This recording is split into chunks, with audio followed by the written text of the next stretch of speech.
And then he disappeared and said, I'm sorry to tell you, you will not see me anymore in this lifetime. Why? Because I want to increase your longing. I want to increase your attachment. I want to increase your enthusiasm practically. So if you're really attached to getting something, you will have enthusiasm in that area. See people out there being very attached to getting money. They're very enthusiastic to get their money.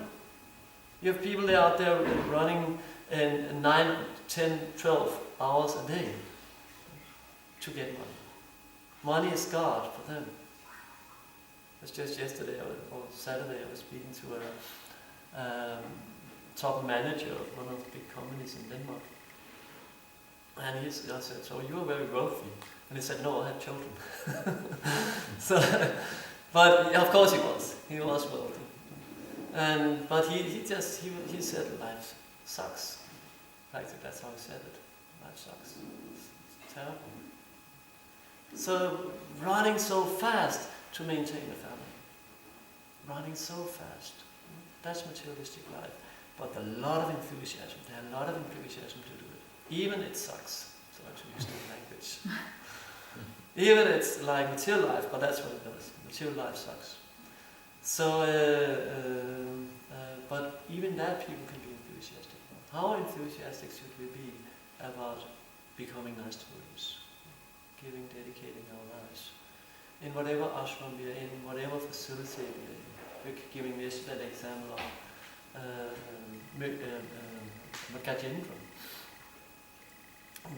Caitanya Candra being in a very difficult circumstance, and that's why I lost.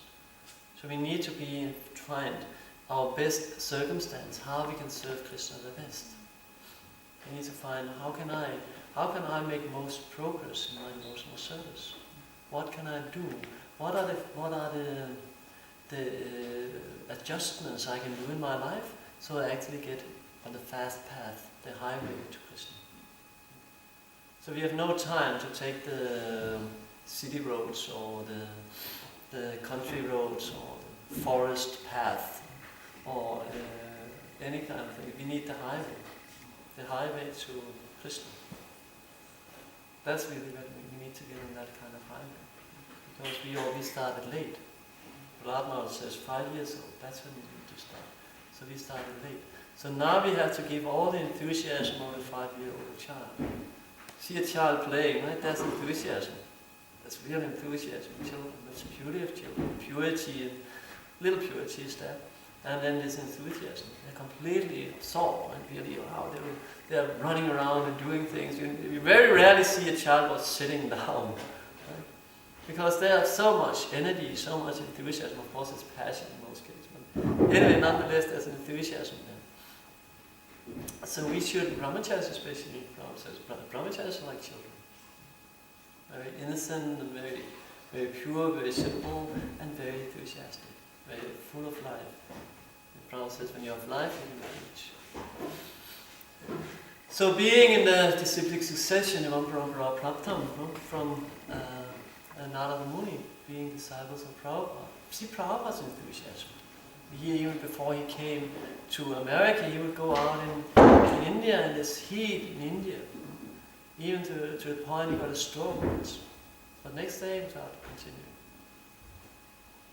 When we read the biographies of Prabhupada, which we should all do, when we read how Prabhupada, how he was struggling to give this mercy to the fallen conditioned souls, how he was constantly enthusiastic. We know he slept very little. When he went on his morning walks, when he started, he would walk. All the young disciples of his, they couldn't keep up with Prabhupada. And he was 70 years old, for God's sake. And it's not Prabhupada didn't have problems. There are so many bodily problems. But Prabhupada just didn't take care of them, didn't mention them. It's just, okay, we have to go on. Only when Prabhupada got immensely sick, then of course he was pacified for some time, stopped. But immediately, Prabhupada, just a little energy there, immediately he would out again preaching. People would come and Prabhupada practically didn't sleep. When somebody came, Prabhupada said, okay, let him in. Always, let him in. That was Prabhupada's life, helping. And that's really the nature of the devotee, constantly. How can I help this person get closer to Krishna? How can I help this person make progress? And this is what we see now. So we are in a great line of grateful personalities who's living like that, dedicating their whole life, dedicating their everything. And from that they attain great satisfaction. Ramanchicha. It obtains great satisfaction and pleasure from constantly serving Krishna. Any comments or questions?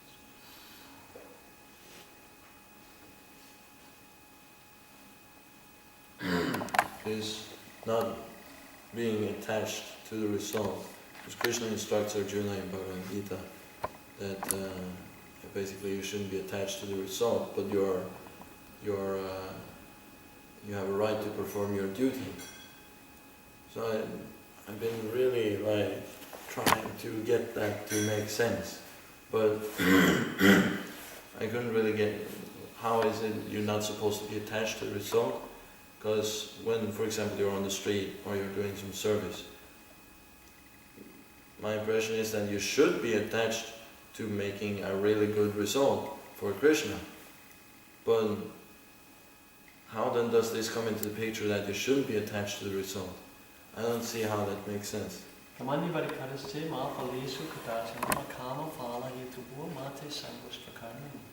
This says you have the right to perform your prescribed duties, but you're not entitled to the result. Never be attached to not doing a duty. So we have the right, our duty is our right. We have the right to perform our service, we have the right to perform devotional service as such, following, chanting, studying, serving Krishna as such. That is our duty, that is our right. But the result is all up to Krishna. So we should act as we would do, but knowing that it's Krishna ultimately. So that's the difficulty and the difference. That we should act as we are the doer, but no, we are not. So in that sense, we should be attached to help people, be the best instrument we can be for Krishna. That's our attachment. But whatever external result come from that is not up to us. Because we don't see the whole picture. Like Krishna, again, as I mentioned, Krishna is most of all taking care of us preaching. When we are preaching, when we are performing our devotional service, Krishna is taking care of us, Chittadharpanamajjanam. And sometimes Chittadharpanamajjanam goes on by a lot of austerity. And sometimes by getting the result and the bliss from getting the result, preaching to this devotee, and you can see, wow, how he's transforming in front of your eyes. So whatever result Krishna gives is the best result, is the result we need. It might not be the result we want, but it's the result we need. So that's why if you learn this art of detachment, and that's what Krishna is saying to Arjuna, and Arjuna says, I cannot control the mind. He said by practice, suitable practice, and by detachment. So when we learn this art, which is very difficult, extremely difficult, very, very difficult to be detached, very difficult not to be attached to the result, because that's what keeps everyone going. That's how the material world is created. That there's a result. You do something, you get a result. You go to work. Nobody would go to work if they will not get the result. But devotees are not like that. We go to work if there's a result or no result.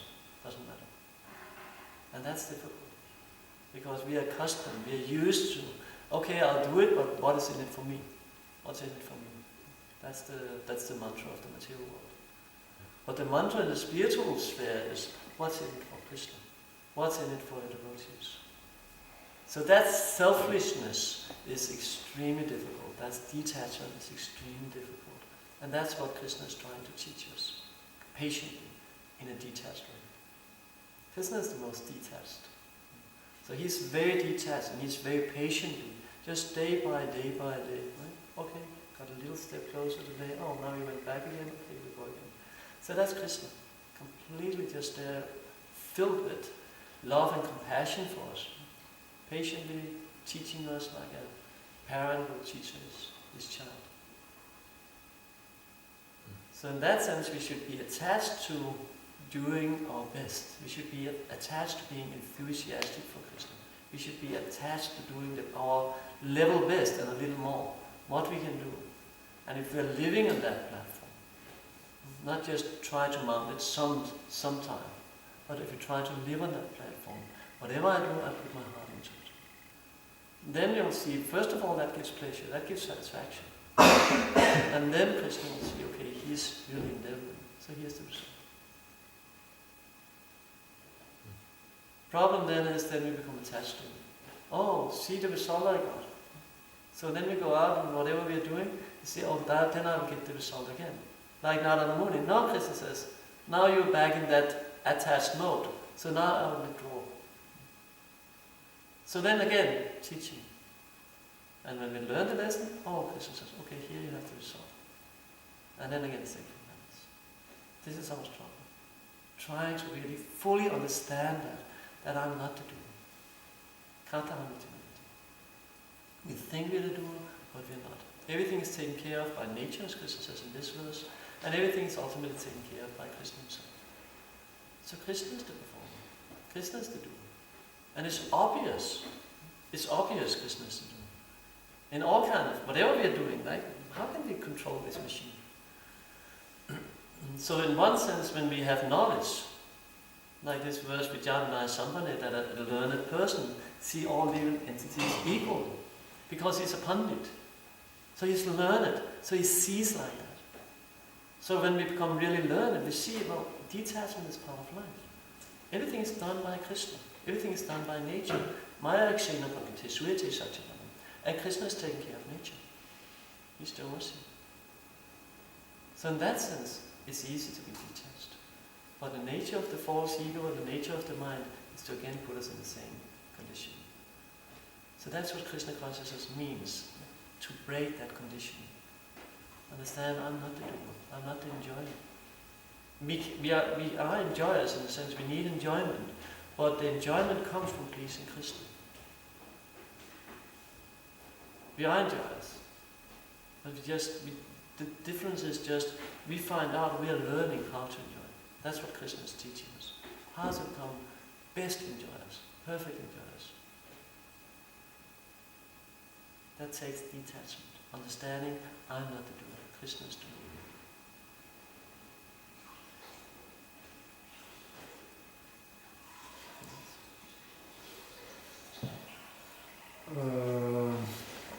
I was just wondering about this, that Krishna, he is ultimately in charge of everything, and you can say, well, anything is Krishna's arrangement. But I just heard one story where Prabhupada, he was visiting a temple, and he was supposed to take a Charanamrita in the morning, and then he tasted the Charanamrita, and his face just turned, and he just salt. Exactly. And so this Mataji who made the Charanamrita, she came up and said, oh, Krishna's arrangement, what can I do? So there seems to be a difference between like what Krishna arranges and our stupidity. Yeah. And Prabhupada became curious there. He was really, she went to the point of crying. It's very rare, Prabhupada, that with the female disciples, chastising them so hard. But Prabhupada was talking for that of days, because he made that excuse. It's Krishna's fault. So the difference is,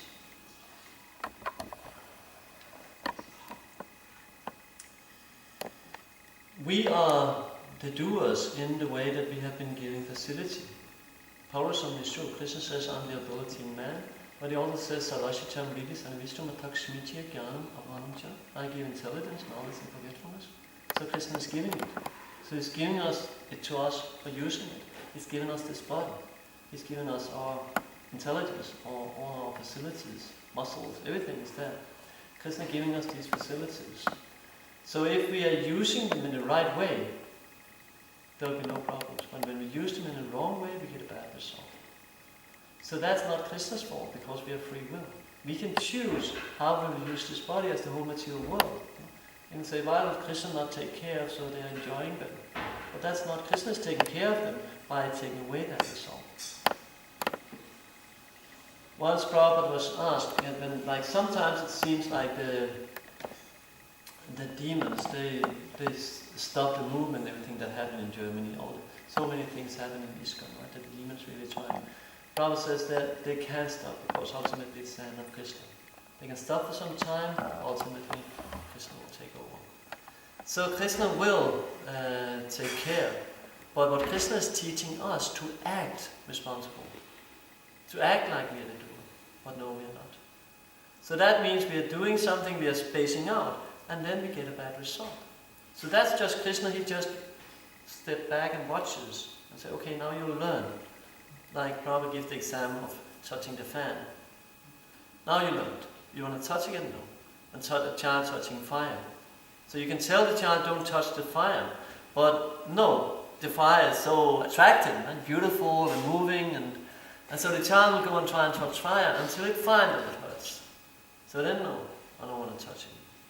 So in this way we are learning. The problem is most of us, we are not learning. But Krishna is he's just stepping back and say, okay, then you get this result. Teaching us, we are the doer, but we are not the doer.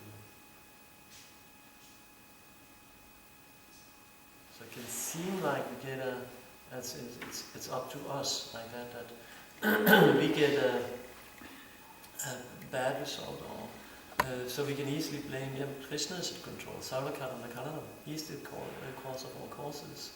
So why does he allow this to happen? I actually said that in my atheistic youth. How could God, if God is so good, how could he take away my mother? And how can he allow people dying, small children dying in Africa? How can God be so cruel? No, we chose to leave, to turn our back to Krishna and live independently from Krishna. So now we have to live independently from Krishna. So that means if we do some stupidity, karma works, okay, you get a result. It's ultimately still Krishna's to do. Krishna is still taking care of Mayayakshana Prakati, Suyate Sajit. Krishna is still taking care because material nature is working under his supervision.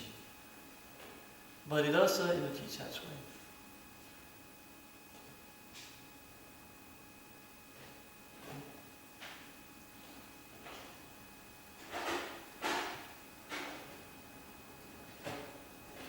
Thank you very much. Grandarat Srimad Bhagavatam ki Jai. Prabhupada ki Jai.